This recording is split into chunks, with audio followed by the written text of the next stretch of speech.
ओम नमः सिद्धेभ्य ओम नमः सिद्धेभ्य ओम नमः सिद्धेभ्य श्री वीतरागाय नमो नमः नमो अरिहंताणं नमो सिद्धाणं नमो आयर्याणं नमो वत्सायाणं नमो लोये सव्वसाहूनम्।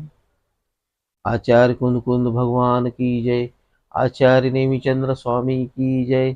आचार्य शांति सागर महाराज की जय। आचार्य विद्यासागर मुनिराज की जय। समस्त मुनी संघ की जय।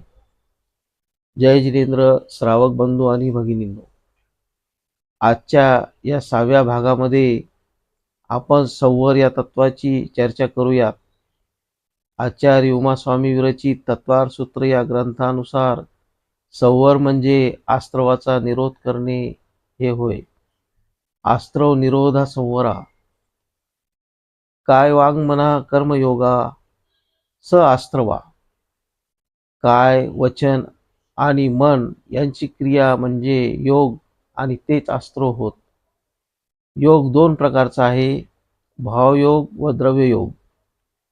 कर्म ग्रहण करण्याच्या जीवाच्या शक्तीला भावयोग म्हणतात। आत्मप्रदेशामध्ये जे परिस्पंदन होते त्यामुळे मन वचन कायाची क्रिया होते, तो योग म्हणजे द्रव्ययोग। यांचा निरोध करणे म्हणजे संवर। ज्या निमित्तामुळे कर्माचे आगमन होते त्या निमित्ताचा अप्रादुर्भाव म्हणजे आस्त्रव निरोध होय। हा संवर गुप्ती, समिती, धर्म, अनुप्रेक्षा, परिचय आणि चारित्र यांनी होतो। सम्यक योग निग्रहो गुप्ती म्हणजे योगाचा सम्यक प्रकारे निग्रह करणे गुप्ती होय। निग्रह म्हणजे मन वचन काय यांची स्वच्छंद प्रवृत्ती रोखणे होय। प्राणीपीडा परिहार करण्यासाठी धारण केलेली सम्यक प्रवृत्ती म्हणजे समिती होय। जो इष्टस्थानामध्ये धारण होतो तो धर्म, शरीराच्या स्वभावाचे पुन्हा पुन्हा चिंतन करणे म्हणजे अनुप्रेक्षा होय। कर्मनिर्जरा करण्यासाठी तहान भूक आदी वेदना सहन करणे म्हणजे परिशय होय। याला जिंकणे म्हणजे परिशह जय होय। ज्यामुळे हिताची प्राप्ती होऊन अहिताचा परिहार होतो त्याला चारित्र म्हणतात। ज्याच्या शक्तीने संसाराच्या कारणामुळे आत्मरक्षा होते त्याला गुप्ती म्हणतात। जी तीन प्रकारची आहे, मनगुप्ती, वचनगुप्ती व कायगुप्ती। ती निश्चय आणि व्यवहार या दोन स्वरूपामध्ये होते। निश्चय मनोगुप्ती म्हणजे संपूर्ण मोह राग द्वेषांचा अभावामुळे अखंड रूपाने सम्यक प्रकारे अवस्थित राहणे। व्यवहार मनोगुप्ती म्हणजे मनाच्या संकल्प विकल्पांना रोखून तसे सर्व कषायांना रोखून ध्यान अध्ययन क्रियेमध्ये स्थिर करणे, यामुळे संवर उत्पन्न होतो। निश्चय वचनगुप्ती म्हणजे समस्त असत्य भाषेचा परिहार करणे अथवा मौन व्रत धारण करणे। व्यवहार वचनगुप्ती म्हणजे स्त्रीकथा, राजकथा, चोरकथा व भक्तकथा इत्यादी रूप वचनांचा परिहार करणे होय। निश्चय कायगुप्ती म्हणजे शरीराची स्थिर क्रिया, ज्यामध्ये एखादा पर्यशः आला असता तर आपल्या पर्यकासनामध्ये स्थिर न डगमगता राहणे होय। व्यवहार कायगुप्ती म्हणजे पाच स्थावर जीवांची व त्रसजीवांची हिंसा न होऊ देणे अथवा हिंसेची निवृत्ती असणे। ईर्ष्या, भाषा, ऐषणा, आदान निक्षेपण व उत्सर्ग या सर्व 5 समिती होय। प्रमाद न करता चार हात समोर जमीन बघून चालणे याला ईर्ष्या समिती म्हणतात। ही समिती पालन करताना गोष्टीचे ध्यान असणे आवश्यक आहे। मार्ग शुद्धी, उद्योत शुद्धी, उपयोग शुद्धी व आलंबन शुद्धी।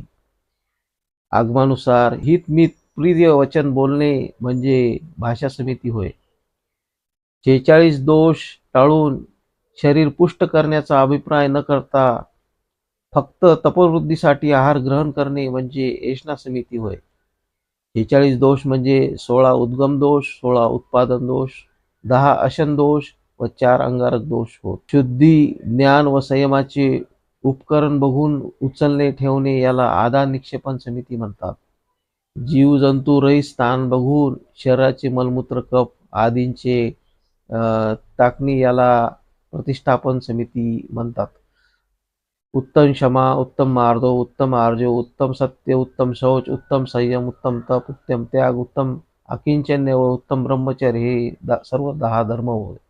भेदज्ञानपूर्वक संसार, शरीर आणि भोगादी यांच्या स्वरूपाचे पुन्हा पुन्हा विचार करून त्याप्रती उदासीन भाव उत्पन्न करणे म्हणजे अनुप्रेक्षा होय. अनित्य, अशरण, संसार, एकत्व, अन्यत्व, अशुची, आस्त्रव, संवर, निर्जरा, लोक, बोधी दुर्लभ आणि धर्म या सर्व अनुप्रेक्षा होत. याला 12 भावना सुद्धा म्हणतात. मार्गापासून अलग न होता कर्मनिर्जरेसाठी जे सहन करणे याला परिशह म्हणतात. ते म्हणजे क्षुधा, तृषा, शीत, उष्ण, दंशमक, नग्नता, अरती, स्त्री, चर्या, निषेध्या, शय्या, आक्रोश, वध, याचना, अलाभ, रोग, तृणस्पर्श, मल, सत्कार, पुरस्कार, प्रज्ञा, अज्ञान आणि अदर्शन असे 22 परिचय आहेत.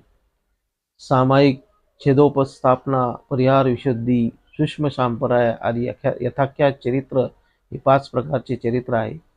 यामध्ये निश्चय चरित्र म्हणजे साम्यभाव व व्यवहार चरित्र म्हणजे व्रताचे धारण करणे, समितींचे पालन करणे, कषायांचा निग्रह करणे, दंडाचा त्याग करणे व इंद्रिय विजय प्राप्त करणे हे होय.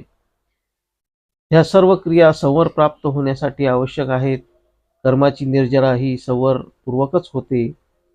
पूर्वबद्ध कर्माचे उदय झाल्यावर त्याचा आगामी बंध न होता ते निघून जातात अथवा निर्जरा होते. यामुळे कर्म हळूहळू नाहीसे होऊन आत्मस्वरूप प्रगट होतात, गुणस्थान वाढत जाते व आत्मशुद्धतेला धारण करतो.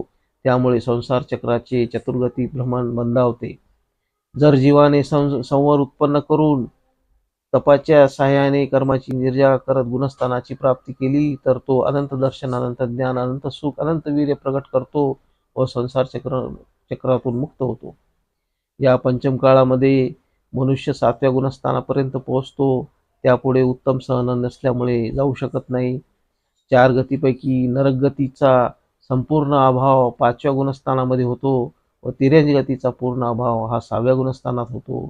म्हणजे 4थ्या गुणस्थानात नरक गतीची वृत्चिती होते व 5व्या गुणस्थानात तिर्यंच गतीची वृत्चिती होते. जर आपण आपल्या शक्तीप्रमाणे 11 प्रतिमाचे पालन केले तर आपल्याला 5वे गुणस्थान प्राप्त होते. सम्यक दर्शन हे 4थ्या गुणस्थानात प्राप्त होते. महाव्रताचे धारण करणे हे 6व्या गुणस्थानात होते. जसे जसे मोहनीय कर्माची स्थिती कमी कमी होत जाते त्याप्रमाणे गुणस्थान वाढत जाते. त्यामुळे होणाऱ्या कर्मबंधनातून मनुष्य मुक्त होत जातो.